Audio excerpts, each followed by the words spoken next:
Hey guys, my name is Haley and happy National Black Business Month. And today I have with me is... My name is Dr. Dana Nettles.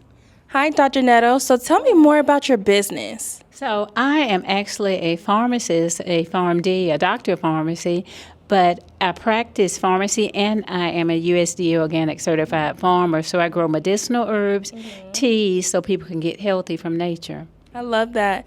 So we use nature as a source of healing, guys. Tell me more about your journey and how did you get started? Well, I've been farming for a long time since I was little. My grandparents, of course, were farmers, but I come from a family of health professionals. So my dad is a physician, my mom's a nurse, my siblings are physicians and nurses, and my daughter's actually a pharmacist. Wow. So I grew up around medical care, and I also grew up around farming. So my parents always taught us that it's very important to live off nature and eat from the land because nature heals, and it's impossible for society to duplicate nature. Right. Our business has been actually as a LLC for about 5 years, okay. But we have always manufactured and made medication to help people heal. My great uncles were from Pensacola. They were the first pharmacists that graduated from Florida A&M Pharmacy School, and they had pharmacies in Pensacola, and then their pharmacies, behind it they had a garden. So before pharmacy was pharmacy, as far as medication and pills and suppositories, they were actually making medications from their farm, from their garden. And that's what inspired me to know that we can heal people naturally. But the obstacles that I think that most people face in businesses specifically, it's just finances. Because a lot of times you don't get the grant, so you may not get the funding that you need. Right.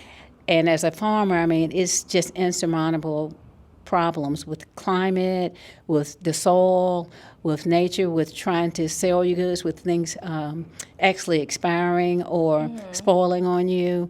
Education, because a lot of people will hear something maybe on YouTube or TikTok or Facebook, and it may not have the scientific backing behind it. Right. So science is important, and because people have researched to make sure that you're getting your information from the right place.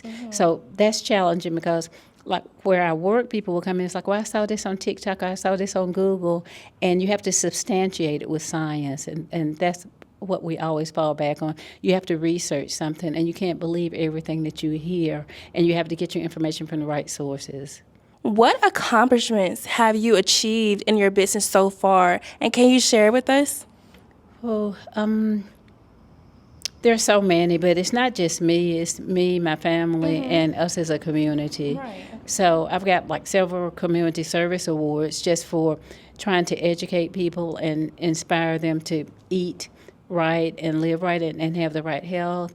I started a community garden out at Connie Hudson Senior Citizens Center, so to teach the seniors how to grow their own food and how to prepare their own food and how to make the right food choices. I work as a master gardener, so we do a lot of volunteer hours. That's really required for you to do that, to give back to the community, to share your knowledge of what you know about farming, about gardening. And, of course, my passion is health, because without health, we have nothing. You could have all the money, but unless you have your health, you don't have anything. But can you tell us a little bit about the farm?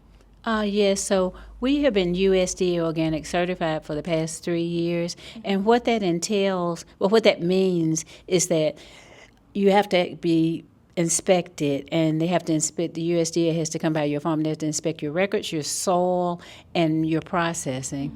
So what it entails is we applied for that because we knew how important it was to put a certification behind what you're selling so that people can feel confident in it and you don't have to worry about getting pesticides. So I have another question. Is there any advice which you give to others who are wanting to get into the farming and business industry?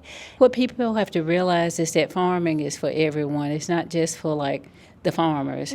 Everyone should try to farm. And, you know, people will say, well, I don't have a green thumb and I can't grow anything. But you can start in a pot. You can start in like a planter and just try to grow something. And the good thing about farming is even if you fail, it's still not a failure. You just learn from that and start all over again. In the future, what do you want your legacy to be? So I want to leave a strong legacy for the youth because everyone deserves to do that. And I don't want them to remember Dr. Nettles Farms as a healing and a farm that teaches people how to grow. That's like a teaching farm.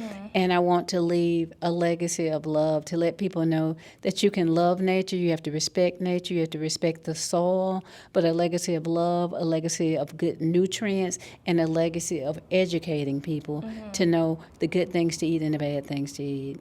You was at Vivian's or Christmas market. Can you share what it was like to be a vendor? Right. So I do quite a few vendor events all over the country, but Vivian's door vendors market was one of the best ones, and the reason it was is because it was community coming together. So I met people that my children had gone to school with.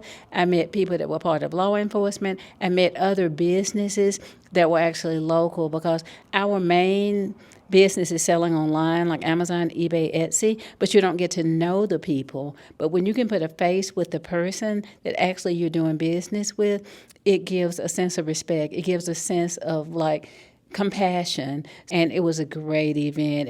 We had hot cocoa and we enjoyed tea, and just the community love is important because people need to know. They need to know who's selling them their products. They need to feel confident with them. They need to know that you feel a compassion for them. So, well, thank you for sharing everything with us about your business and your family's business. I really appreciate you being here. Thank you so much. It's been my pleasure. Thank you. You're welcome.